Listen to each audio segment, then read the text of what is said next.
There it is. Check out that bad boy. Treatment 5 Osker.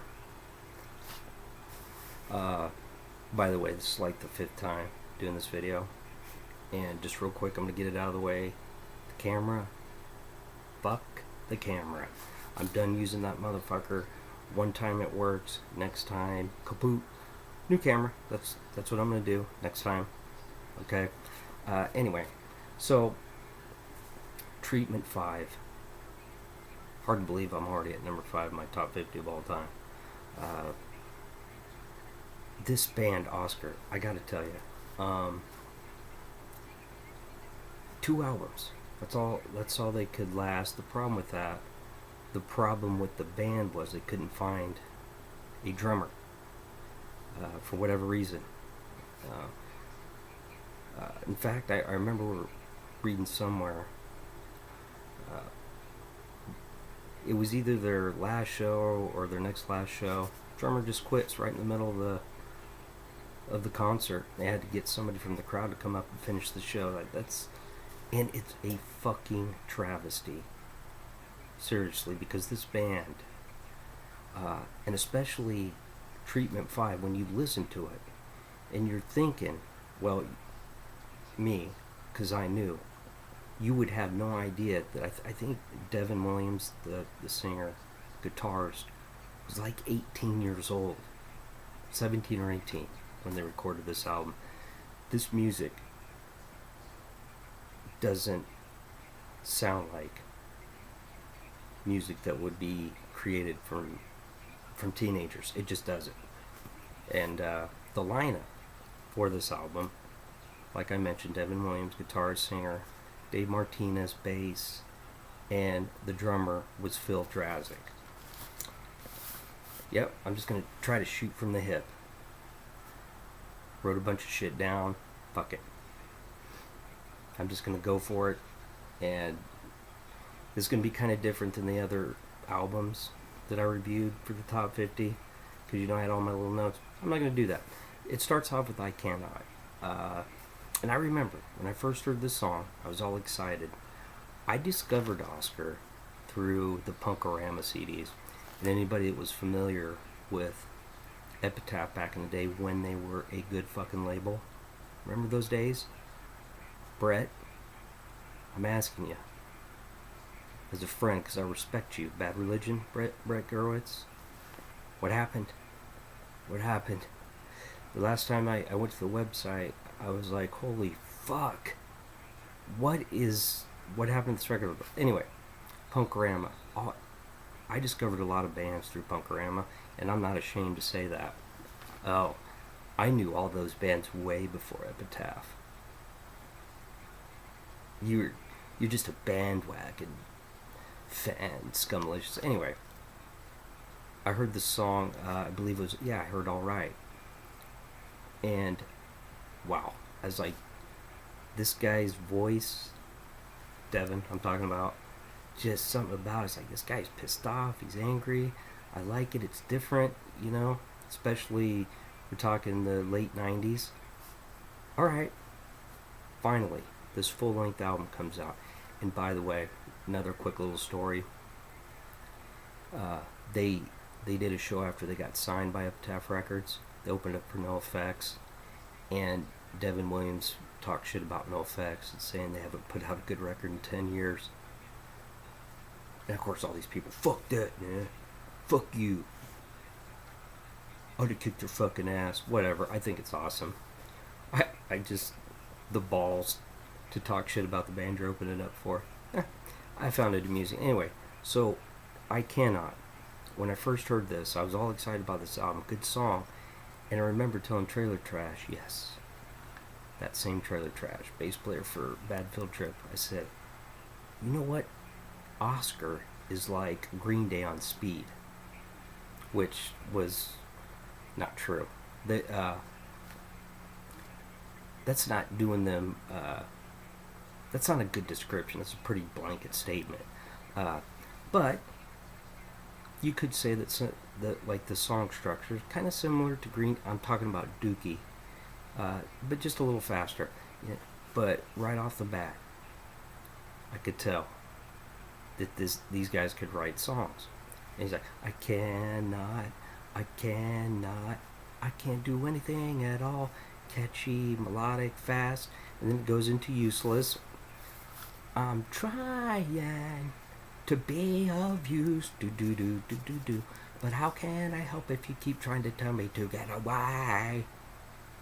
And of course, like I always say, go and listen to the actual song because he sounds fucking way better than I do. But like I said, I cannot. Useless. It's a teenager singing these songs, and you're thinking, wow, this guy's like 7-8 years younger than me, and he can write songs way better than me.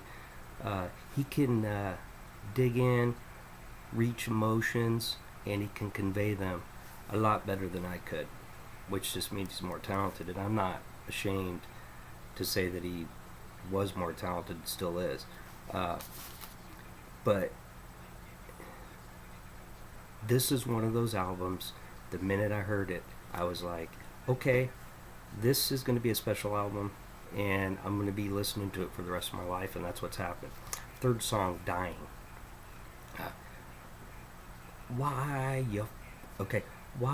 we're fighting, you're all dying. With every day that we grow, you're just growing old. Why you're smiling, we're all fighting. Yeah, that's what he said, sorry. Yeah, you know, I always tell you, my brain, limited capacity up there, so sometimes I get words confused. But that one, it's kind of a slower tempo. Still, those choruses, catchy. They know how to insert that hook in every song. Then we get to Ballad of a Traitor, song 4. Beauty. It starts out. This is how it starts. Why did I just say that twice? Anyway. Thanks for being a fuck. Da-na-na-na. I hope you drowned in your own vomit. That's how you fucking start a song. If you're pissed off, and you're trying to tell somebody you're pissed off, thanks for being a fuck. I hope you drowned in your own vomit. Simple riff, but it works. And these lyrics. Teenager, I'm just saying, just kind of blew me away. Song 5, that song that I mentioned before, alright. Now there is something interesting here. The version on Punkorama, I like it better than the version on the album, because the drums, they're recorded different. I can't explain it. The guitar sounds a little heavier. It's just got more rawness to it. Hard to explain, but they're both on YouTube. Listen to the Treatment 5 version, and then check out the Punkorama version. I'm telling you, I think you'll agree with me. Like, wow, I can't explain it. You'll just have to listen to it. And the outcome is like your live shit. Don't you know when to quit? And I am not doing alright. Did you see I had to pause there? Is that a sign of old age? It's like, wait, which song was that? Which words? Not easy when I ain't got my notes, but I like this. It's new. It's something different. Panic, song 6. But it cool palm mute riff to start with, and then he just starts playing the chords, lets them ring out, so we can get that distortion. And in the line in the second verse, he says, and something, in his guts to the point of nausea, and I feel so fucking empty. Mom smashed up, my life is smashed up. And he throws in a neat little guitar riff over the main riff. Na, na, na, na, na. And it's simple, but it really adds something to the song. Okay, because you're not getting a lot of guitar solos. I think there's like 2 on the entire album. But once again, it's It's the little things that make a song a lot more powerful than it would normally be. 6 songs in, and every chorus is good. I already know, and I'm just telling you, I'm going by like the first time I listened to this CD. I already knew. I was like, I found a CD that is fucking awesome, and no song has disappointed me yet. Song 7. And another big plus is the song titles. Okay, and they get better as we go. Life Sucks, Song 7. Pretty much self-explanatory. And here's a huge difference, because some people mention it to me. Wow, your band's they bitch and moan, and you don't say nothing about that, but emo bands do it, and they're a bunch of fucking posers. There is a huge difference. He's bitching. Emo is bawling. Osker is yelling. Taking Back Sunday is crying. That's just, I'll leave it at that. Alright. Stop the Bus, Song 8, good. It has, in the middle there, he switches the guitar up, and he plays his riff, and the best way to explain it, it gets kind of chunky. That's always a good word to describe a guitar sound. Chunky. And throws a little small harmonic in there. Bing, bing. And just a little subtle thing that I pick up on as a mediocre garage guitarist. Casual listener was that, go, big fucking deal. I love it. It's the little things, like I always say. Song 9, 13. Oh, 13, where did you go? You left when I needed you most. From here, it's downhill.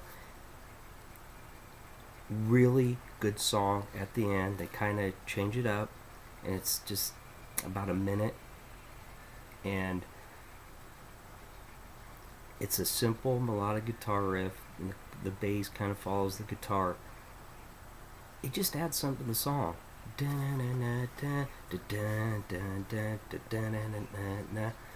It's almost like it's its own little separate song, but you can still connect it to 13. And nothing complicated, but once again, if they just stopped at the end of 13, it would still be a good song, but it makes it an even better song by adding that part at the end. Song 10, Lucky. I love this guitar. It's one of my favorite songs to play. It really is. That main riff. Yeah, listen to the actual song so you can hear how good the riff is. And I wasted so much goddamn precious time worrying and complaining. That voice. There was a person that described it, and there's a band called 15. Singer Jeff Ott. He sings about a lot of shit that is wrong. It's tough to listen to for me personally. I'm not saying he's bad. I like some of their music. He was in Crimpshine. A guy was saying, hey, Devon's just a fucking ripoff of Jeff Ott. And I was like, whatever. Then I listened to 15, I was like, wow, wait a minute, he does kind of sound a lot like him. But there's still a difference there. But if you want to, check out 15. And yes, I think obviously they do sound similar. But I still think they're both have their own unique voice. But Lucky. Yeah, well, I'm lucky. Some people are more dull than me. And got to talk about the drums, because I really haven't, except for the different recording. Maybe he doesn't, he's not dynamic. I haven't used that word in a while. But he doesn't need to be with this music. He really doesn't. But he sounds good. And The way the bass is recorded, you don't hear it a lot. It's kind of like a more treble sounding bass. I prefer the low end, doo doo, not dee dee. Nice sound effect, right? But still, they sound good. They're perfect for the music that they're playing on this album. Next song, Numbskull. This right now is my favorite song on the album. You know how I change my mind every week. Next week it'll be Lucky. The next week it'll be Life Sucks. That's just that's how it works for me. What the fuck you gonna do? I hate the way you are. Yeah, yo. Are a numbskull. Yeah, yow. He does say that at the end. He says it like that. Yeah, yow. I remember my wife at the time. Yeah, I was married. Whew, those were the days. Anyway, she really loved that part. When that song would play, we'd have to rewind it because she liked that part too, which is crazy now I think about that. We actually agreed on that. Imagine that. Great song though, and like I said, it's my favorite right now. And next week it might be Two-Face, next song. You are not who I thought. Looks like you're two-faced like the rest. It makes me giggle. Song 13, Fuck Me. You are now where I was then. How the fuck does it feel? It's a pity 'cause I tried so hard. And he inserts a little solo in here. You're not gonna go wow, but still it sounds good, fits with the song. And they just kind of keeps maintaining this album. That is the 13th song. No bad song. 13. We've got 5 left. Is there a bad one? I'm going to tell you no. I know I always say that with the top 50 albums. There's no fillers, but seriously, no fillers on this album anywhere. Asshole, next song. I like it. But I want to get to the 15th song, Someday. And the chorus is, someday I will be just fine. And it's the first song in a while. I don't want to say breather, but because he's been, and I'm just kind of speaking from Devon's perspective, because he's, throughout this entire record, he's telling you, fuck this person, I thought this guy was my friend, he's not, fuck him. And a couple of girls sound like they fucked him over. And trust me, everyone can relate to this album. I don't care what age you are. But Someday, it's funny because he takes a little break and he's like, you know what? I'm still pissed off, but someday everything will be just fine. I just thought it was a good spot for that song. 16, Falling Apart. Another catchy song. And I know I'm running through a couple of these songs without describing them. But it's because I got to get to the really exciting songs like 17, Shitface. Hey Shitface, weren't you the one to tell me I couldn't do anything? Hey Shitface. And it's another simple guitar riff, but the lyrics are so fucking good. It doesn't matter. And that's another thing. And I mentioned this yesterday when I was talking about Malcolm Young. Isn't it kind of cool that you can get your guitar out and listen to these guys and play along with songs that you really like, and you don't have to concentrate, just have some fucking fun playing your guitar? Osker is one of those bands. Well, with this album in particular. And then it finishes off with the perfect way to end this album, Radio. The fucking radio takes my mind off of everything. The fucking radio takes my mind off of everything. Which is cool, like I said, just like Someday.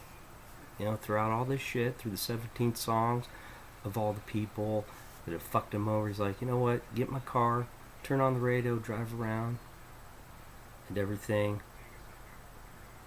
Well, the radio takes my mind off everything. And that's the truth. Well, I do that myself. And that's why I say any person of any age can relate to this album. And that's why it's number 5. This motherfucker. Ooh, wait, sorry, my bad. Jeez. Gotta go check it out. And you need to listen to him because his voice really makes these songs more powerful than they would normally be with a different voice. So there you go. Whew, I got through it. And no fucking camera malfunction. Alright. You know how I do this.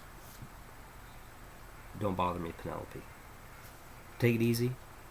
And if it's easy, take it twice.